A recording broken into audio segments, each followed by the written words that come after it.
Shalom Jemaat GKJ Jembatan 5, Jemaat Pos PI Cikarang dan Jemaat Pos PI Adiasa. Kembali lagi berjumpa dengan saya melalui renungan pada hari ini. Dan renungan kita hari ini berbicara tentang manusia rohani atau manusia duniawi. Kutipan firman Tuhan hari ini dari 1 Korintus 2 ayat 14-15. Firman Tuhan berbunyi demikian. Tetapi manusia duniawi tidak menerima apa yang berasal dari roh Allah, karena hal itu baginya adalah suatu kebodohan. Dan ia tidak dapat memahaminya, sebab hal itu hanya dapat dinilai secara rohani. Tetapi manusia rohani menilai segala sesuatu, tetapi ia sendiri tidak dinilai oleh orang lain. Saudaraku yang dikasihi Tuhan, apa yang dimaksud dengan manusia duniawi dan manusia rohani?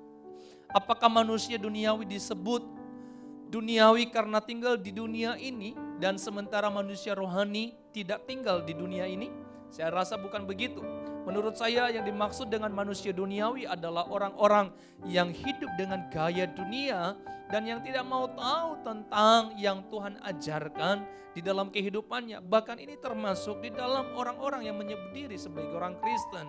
Ini bisa dikatakan mereka sebagai manusia duniawi ketika mereka tidak mau tahu tentang apa yang Alkitab ajarkan kepada mereka. Saudaraku yang dikasihi Tuhan, wujud dari manusia duniawi adalah egois, iri hati, kebencian, permusuhan, perselisihan, fitnah dan sebagainya. Ketika orang Kristen, ketika mereka menyebut diri anak-anak Tuhan, tetapi di dalam dirinya masih ada keegoisan, di dalam dirinya masih kuat iri hati, di dalam dirinya masih memelihara kebencian, masih ada permusuhan dan perselisihan dan fitnah, maka sedang disebut ini adalah sebagai orang manusia duniawi. Dan itu sebabnya Paulus bahkan menyebut jemaat Korintus sebagai jemaat bayi yang belum bisa makan makanan keras dan yang hanya bisa memakan atau meminum susu saja.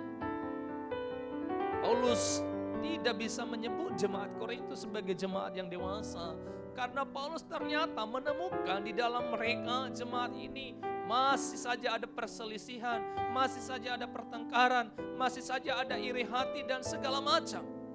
Oleh sebab itu saudaraku, kita perlu bercermin diri di penghujung tahun 2020 ini. Saya mengatakan, adakah kita mengalami pertumbuhan rohani? Adakah kita semakin mewujudkan identitas kita sebagai manusia rohani di tengah begitu banyak orang yang tidak seirama dengan kita, yang tidak sejalan dengan kita? Saudaraku yang dikasihi Tuhan, kita harus bertumbuh sebagai manusia rohani dan menjadikan diri kita sebagai ladang Allah, bangunan Allah, dan menempatkan Allah sebagai sumber pertumbuhan kerohanian setiap kita. Saudaraku, orang yang sudah menjadi manusia rohani adalah orang yang mampu mengatasi perbedaan dan mendamaikan kericuhan, serta tidak lagi terjebak, saudaraku, di dalam perselisihan, melainkan membangun sebuah kebersamaan yang saling menopang dan yang saling membantu.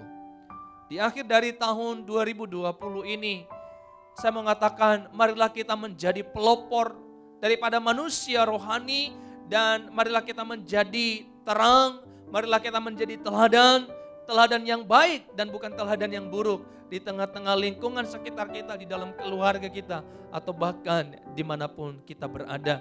Saya rindu kita menjadi manusia rohani dan bukan manusia duniawi yang tidak mau tahu tentang apa yang Alkitab atau yang Tuhan ajarkan kepadanya. Kiranya firman Tuhan ini menolong kita, Tuhan Yesus memberkati. Mari kita berdoa. Terima kasih Bapa untuk firman ini. Ajar kami menjadi manusia-manusia rohani yang mengenal dan yang mau tahu tentang apa yang Kau ajarkan. Demi Kristus Yesus kami berdoa. Amin. Tuhan Yesus memberkati. Sampai jumpa di lain waktu. Shalom.